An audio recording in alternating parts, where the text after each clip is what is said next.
with Scott Allen. Hello, I am your host, Scott Allen, and this is Phronesis, Practical Wisdom for Leaders. If the topic is leadership, I'm in. I've spent more than 20 years in the field teaching, learning, writing, and questioning. When I'm not working on Phronesis, I travel, delivering keynotes, working with individuals and teams, and helping people from organizations across industries become better leaders. Want to learn more? Visit me at scottjallen.net. Phronesis offers a smart, fast-paced discussion about all things leadership. We explore relevant topics and incorporate practical tips to help you make a difference in how you lead and live. Listen Notes lists Phronesis in the top 3% of podcasts worldwide. Phronesis is the official podcast of the International Leadership Association. ILA brings together those who teach, study, and develop leadership, advancing leadership knowledge and practice for a better world. Learn more at ila-net.org. Finally, if you enjoy Phronesis, please subscribe to stay current on our weekly episodes. If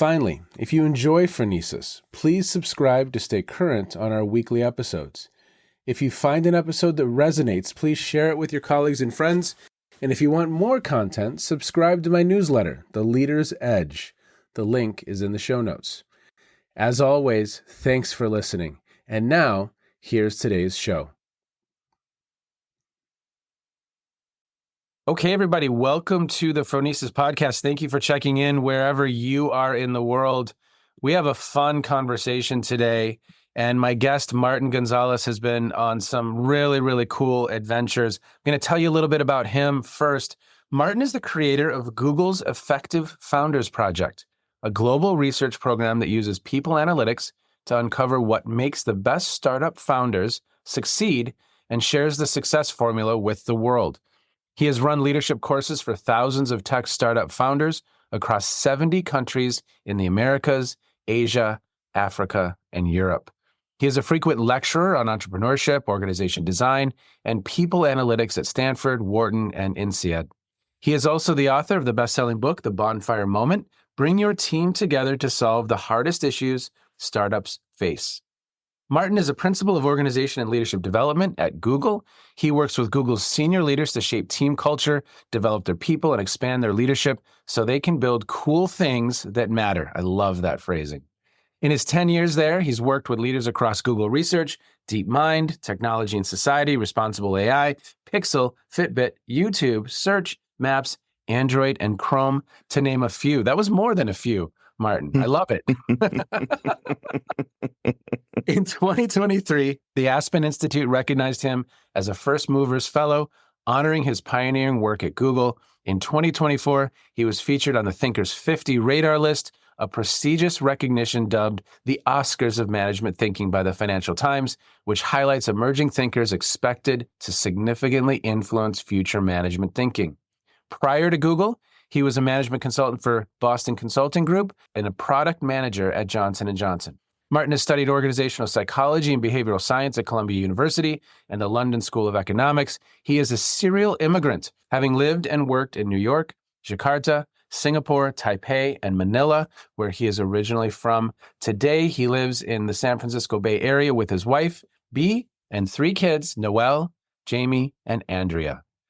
Sir, I am so thankful for your time today. This is going to be a really, really fun conversation. It's so great to be here. Thank you.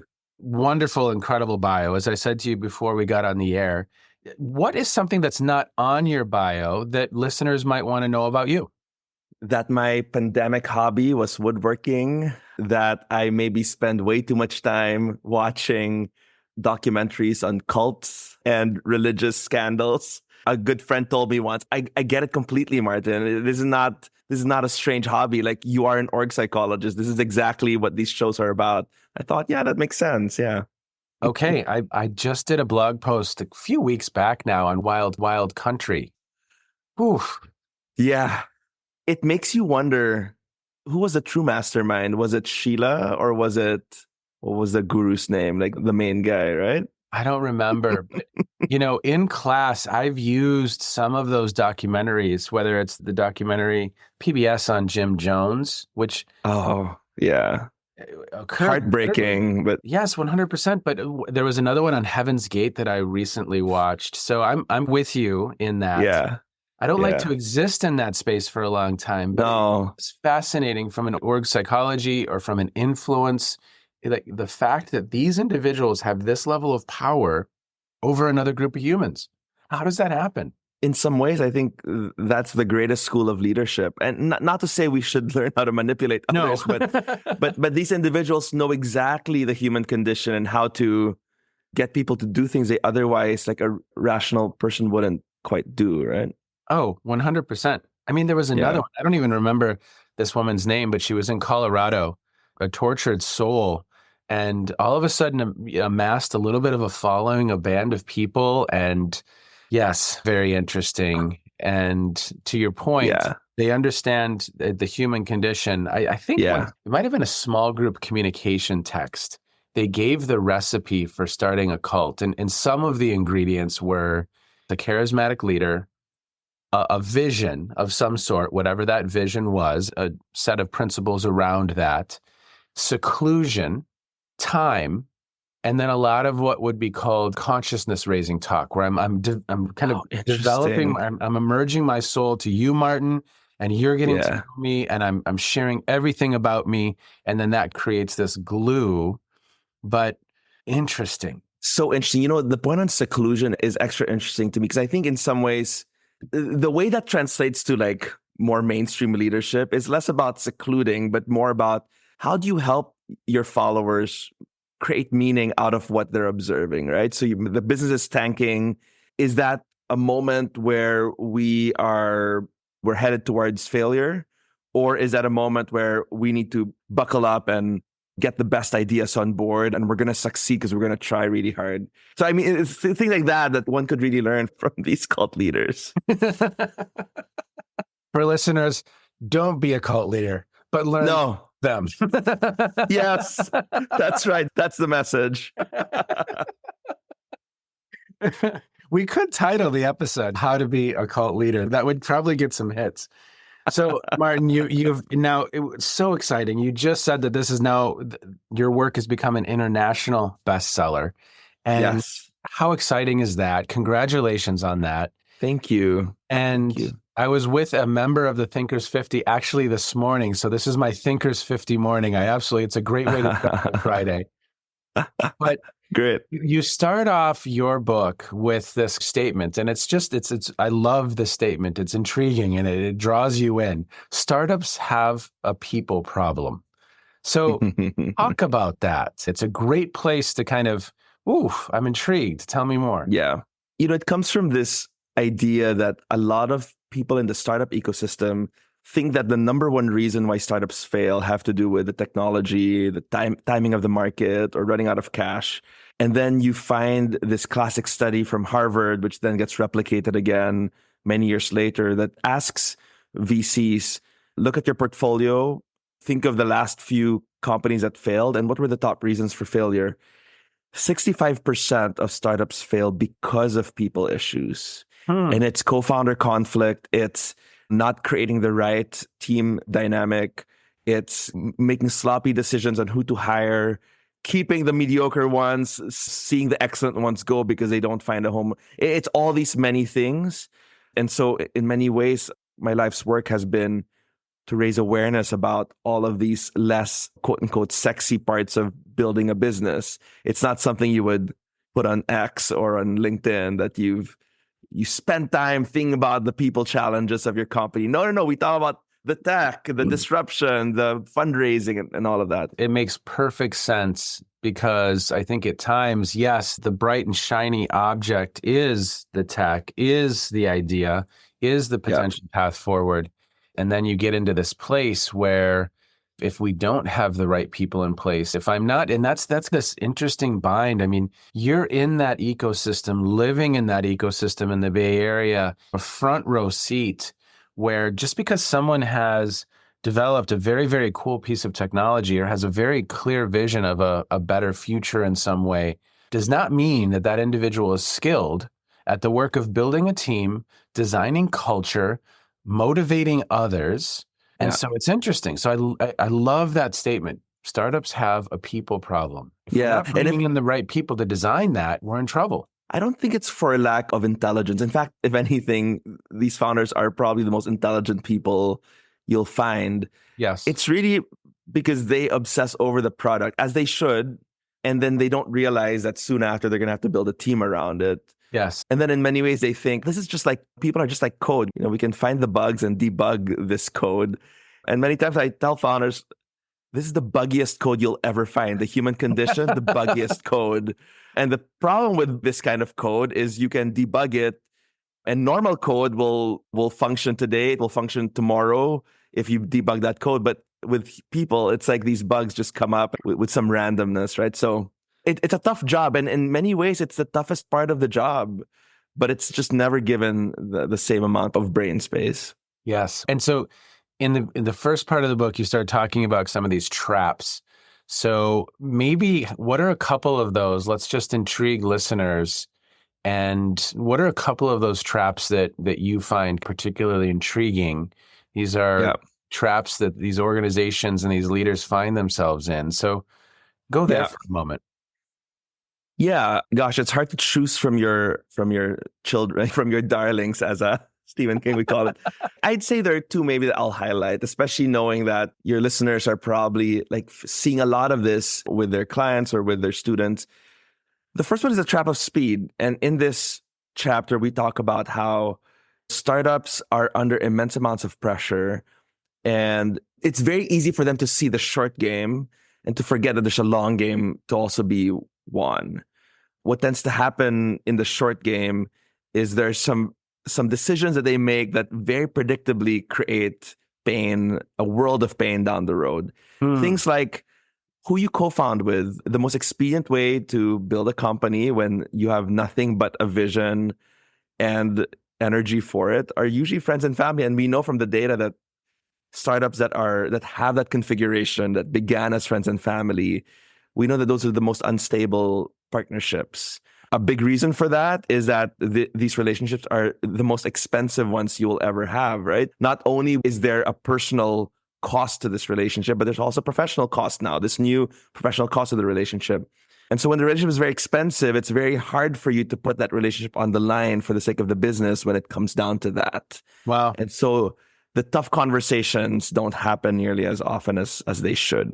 Other things, very inexperienced first-time founders will do the sloppy thing of splitting equity 50-50. Okay. And we know that also is a very tricky.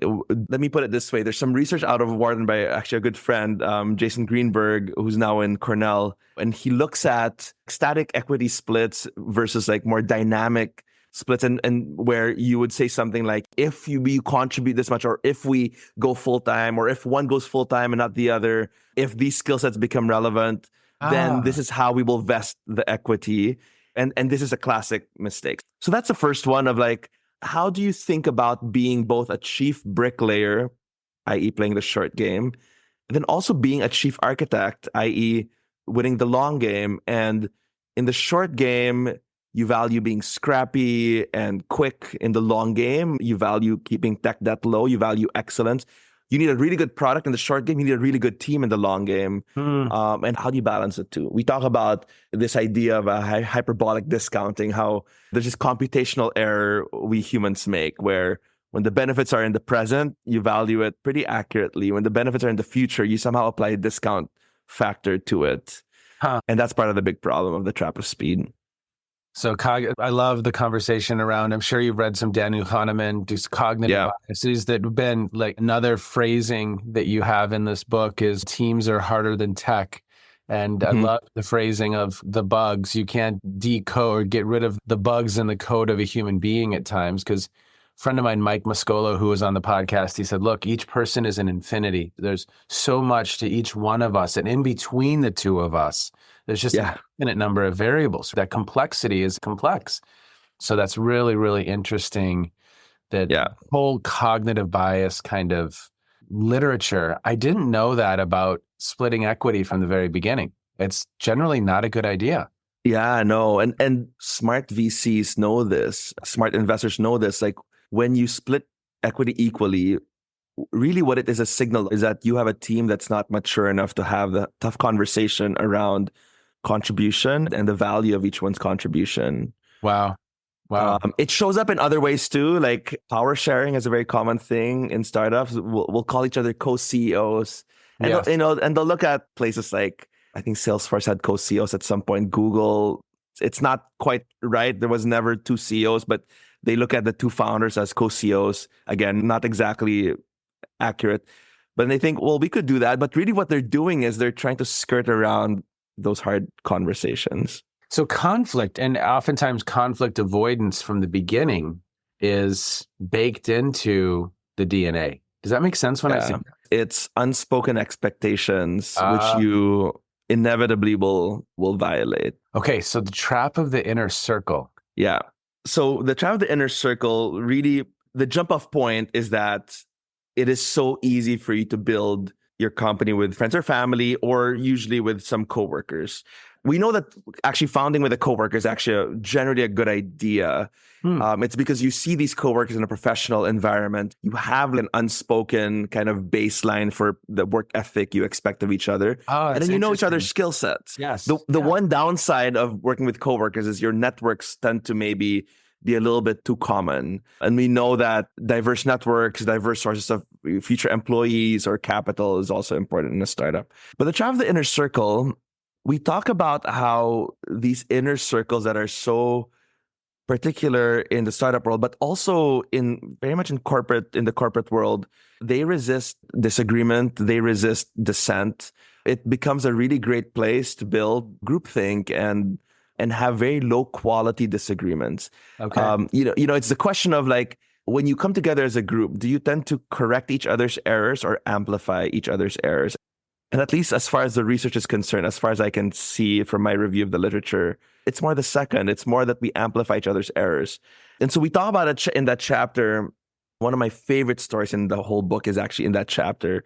It's a story about this lab manager in a place called Xerox PARC. So for your younger listeners who maybe don't know of Xerox PARC is like probably the most innovative, the place where so much innovation thrived in the late 70s and early 80s. It's the Bell Labs of the early 80s. It's what preceded Apple and Google, like all the big innovative companies of today.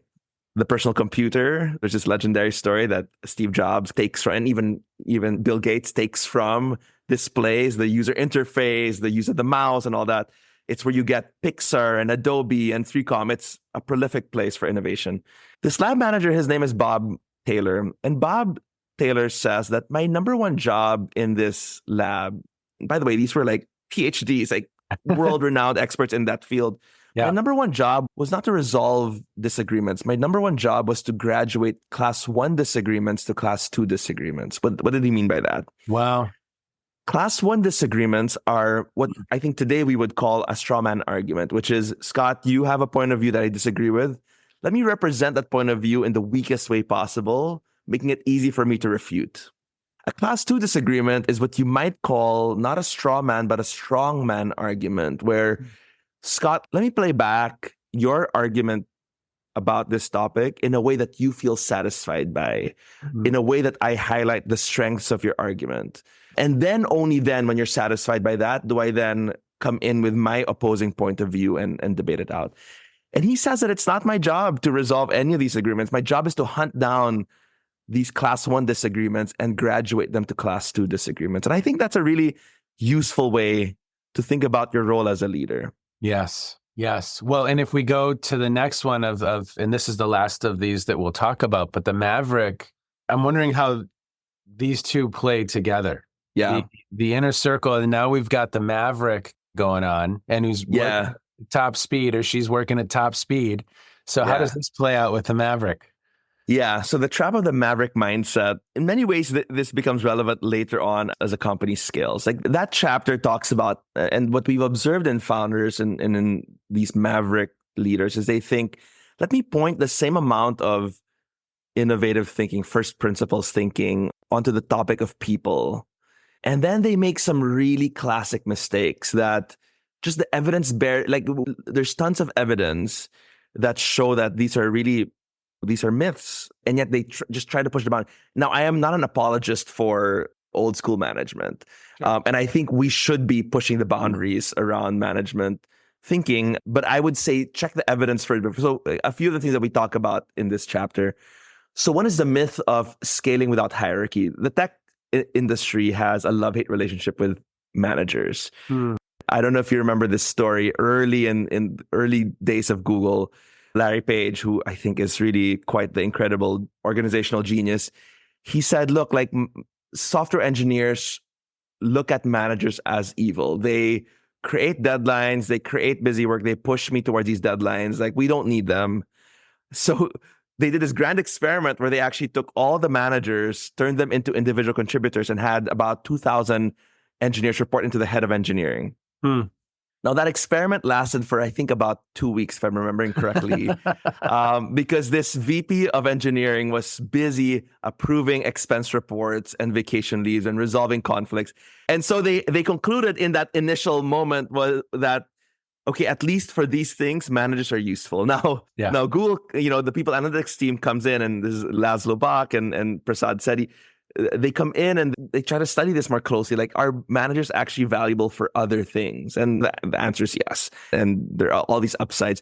When you look at some more recent research, there's some really fascinating studies out of Wharton where they look at gaming studios and they try to understand. There's a belief in the gaming industry that managerial layers create these silos, and silos therefore limit cross-pollination of ideas. Therefore, like, originality and original thinking gets hampered.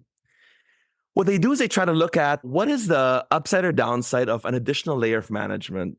And what they find is that, yes, it's true that actually with one additional layer of management, that tends to actually correlate with 1% decline in quality of the games. And they measure that based on like customer, like user, gamer reviews. What they then find is that, yes, with a 1% decline in creativity, you actually find a 14% increase in commercial success. Wow. Which, look, like, we don't know if you didn't have that 1% decline in creativity, perhaps you'd have magnitudes more commercial success. The point is, like, the downside that I think we envision, or the kind of the unpopularity of management and hierarchy, I think far exceeds its actual economic value. I think we all want to be egalitarian. We all want equality. That's our instinct as human beings. And yet we know that there's value in a healthy hierarchy. They reduce operational ambiguity. They help create focus within the organization. You need that when you're scaling. That's one of the things we talk about. We talk about heroics as being really a bad way to build a company on, and a few other things in that chapter. Yes, because each of these can be taken to an extreme. Like, you might have confidence, which is incredibly important in some circles and in some contexts. And we need to model a level of confidence.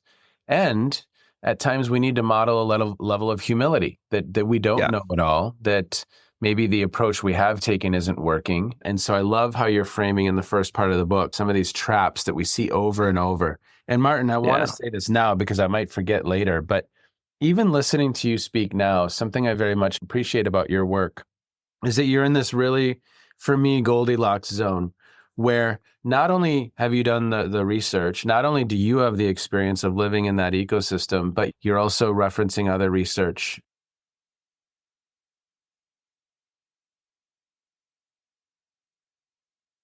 It's not just your opinion. I'm kind of like showing up and here's what I think. No, we've done some research. This is what we've found. We've also looked at other research that we're going to highlight and bring to the forefront, but we're doing so in a digestible and accessible manner. Yeah. Because teams are harder than tech. I love that phrasing. Thank you, Scott. And a couple of thoughts on that. So one is, you can't escape being in an engineering first company without your data. So I think being at Google, it's really trained me to really think in terms of evidence and data. I think secondly, there's something about our field of leadership development and org development. There's something about our field that I think really lends itself to a lot of life stories and data, as one would call it. And which is not a jab on qualitative research. I am currently, collaborating on some qualitative studies, ethnographic study. I think there's real value in that. Oh, sure. But I think this, both leadership development and the startup ecosystem, I think we all fall prey to survivor bias quite a bit. There's a lot of this. Wow. Who is the successful founder? What did they do? Let me replicate. We should check if those who failed did the same and failed anyway, right? And so I think that's where having more rigor, and I owe it to my readers to write a book that I feel I can confidently stand on evidence to say, look, this is good advice. Yeah. It helps that I'm not a founder myself. So I'm forced to look at the data, right? Yes. I know that and we're going to leave listeners with, we've talked about some of the traps in a very, very, very cursory way. And I know that the second part of the book is in what to do about it. Is there anything that you just in a general sense want to bring to the attention of listeners? Yeah.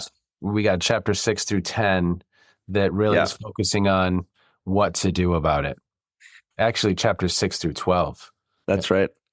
So we wanted to write a book that was both rigorous, but also incredibly practical. The Bonfire Moment is actually both the title of the book, but it's also the name of a workshop that was really the genesis of all this work. 9 years ago, Google was building its first accelerator program. They were targeting these Series A startups. For your audience who aren't familiar with that world, Series A startups are typically companies that already have a product that's running. They usually have about 30 to 50, sometimes depending on where in the world, maybe 100 employees.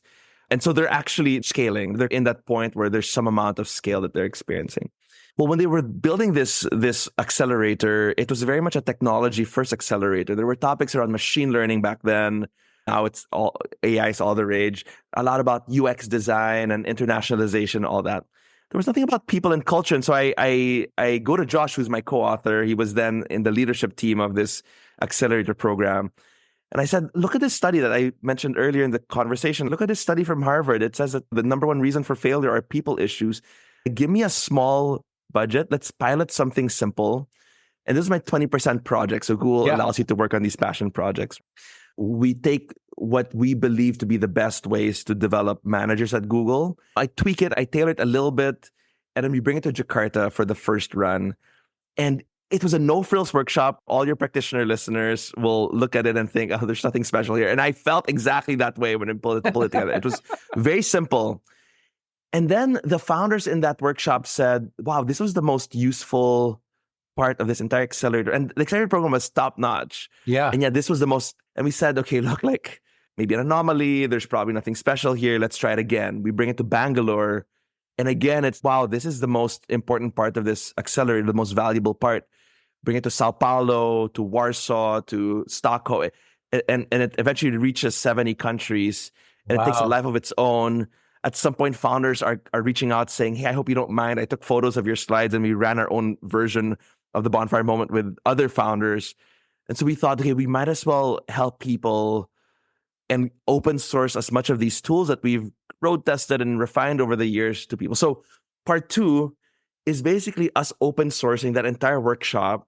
And we do it in a way where and startup ecosystems love to DIY everything. So we thought, look, like we know you're going to do this anyway. Let's just give you all the tools to do it. So it's a full day of a workshop that we encourage people to do.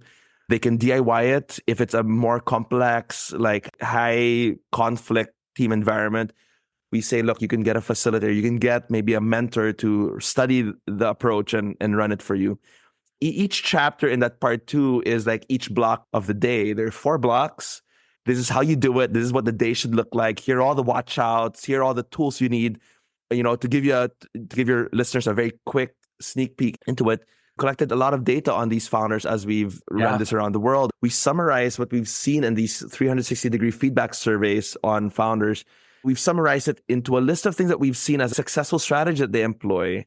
And we've turned it into a self-assessment, optionally a 360-degree feedback survey that people can use. And it's all available on our website and in the book.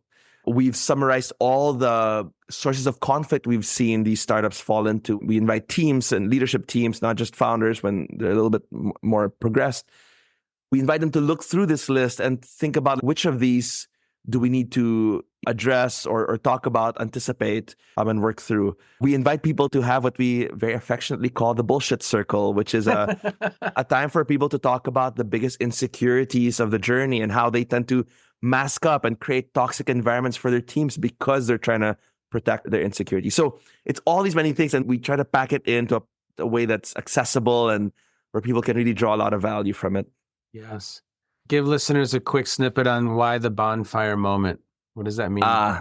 That's great. So crucially, it's not a campfire moment. So this day that they go into this workshop is actually not the warm and fuzzies. It's not trust falls and ropes courses, right? The analogy, the visual we're going for is when you think in our work with founders, when you think of the experience that they have, like impossible goals, extremely tight timelines, and really not a lot of skill sets to pull a lot of these things off, it feels like they're constantly in the fire, like they're dancing in these flames. It's this intense pressure cooker environment. And the bonfire moment is a day where we invite them to step outside of that fire and together examine it, bandage up relational wounds, figure out how we might want to play well or differently together, and then get back in touch with the mission and prepare for that next push. And so that's why we call it the bonfire moment. It's not, we're not asking people to spend a tremendous amount on this. These are very time-starved teams, but spend a day, make it a Friday after that big product launch where you can just talk about not the work, but talk about how you approach the work. And it's helped a lot of founders around the world. I love that phrasing. Not the work, but how we approach the work. I love the image of the bandages too. It's almost like it's an after action review, or it's a pause, and it's let's get on the balcony, look down and see how we're doing this work, how we're working together, and just incredibly valuable. Absolutely valuable. Yeah. Anything else you want to share with listeners, maybe how they can learn more, Martin? Yeah, thank you. So bonfiremoment.com is our website. The book is available wherever you buy books. I'm also pretty active on LinkedIn. If you want to ask a question, if you want to pour your heart out about this co-founder you can't get involved with, or if you want to run the bonfire moment for people, reach out. I try to be as responsive as I can. That's awesome. I always conclude these conversations by asking, what's caught your attention lately? What have you been watching, streaming? What have you been listening to? Is there something that you think listeners might be interested that you have found intriguing in recent times? So in my intellectual sandbox, I most recently discovered the work of Gary Pisano. He's a professor in Harvard Business School. Okay. And he wrote a book a few years ago now. I wish I discovered the book sooner. I wish I kind of wrote that book as well. It's a book called Creative Construction. Okay. And it's kind of a play on this idea of creative destruction. And he asks the question, could there be a scenario where the resources of a big company could actually be a real asset for the innovation process? Anyway, there's a chapter, I'm going to tease your audience a little bit. There's a chapter in there, I believe it's chapter 8 on culture. And he has this brilliant discussion about the hard parts of innovative cultures where you usually think about the bunnies and cotton candies of culture, which is, experimentation, freedom to fail, flat hierarchies, all the really what he calls a version of the world where ice cream was good for you. And then he asks, well, if this is so desirable, why don't we see more innovative companies? And then he talks about, because there's a hard part of this, which is, yes, you want to have tolerance for failure, but you need to have intolerance for incompetence. You want to have flat hierarchies, but you need to have strong leadership. And anyway, he talks about the paradoxes of innovative cultures, and it's been useful in my work as a practitioner within Google. I wish I wrote that chapter myself. I'm intrigued. Have you watched The Bear on Hulu? I have not. I should put it on my list. Oh, Martin, please do. Please do. And watch that series through the lens of team dynamics. Watch that series through the lens of leadership and through culture. It is a fascinating show. I don't want to build it up too much, but got my attention. Smart. You're being smart. I do this a lot with restaurants. I get the group over, and as we're driving there, I tell them, manage your expectation. They're like, Martin, you do this all the time.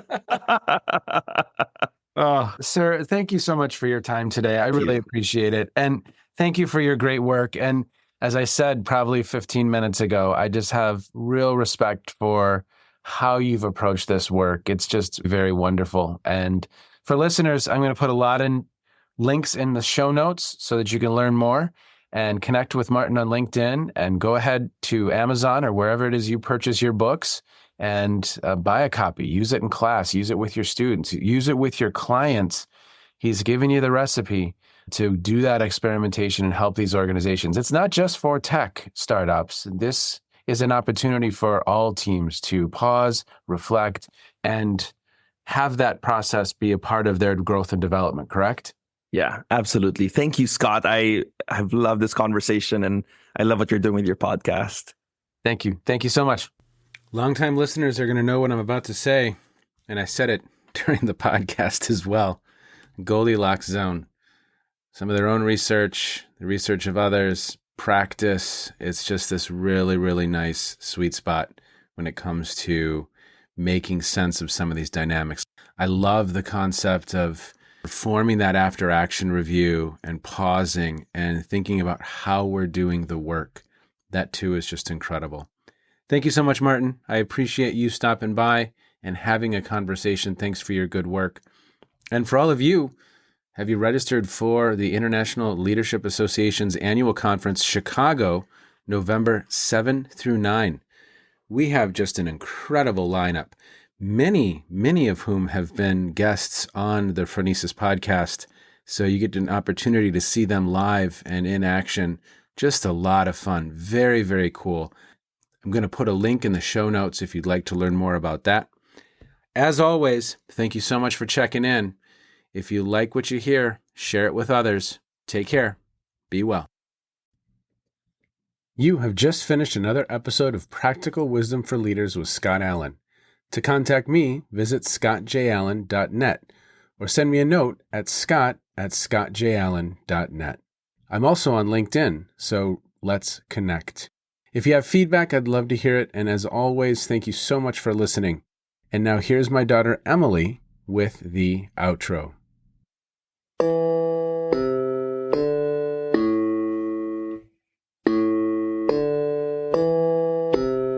You've been listening to Phronesis, Practical Wisdom with Scott Allen.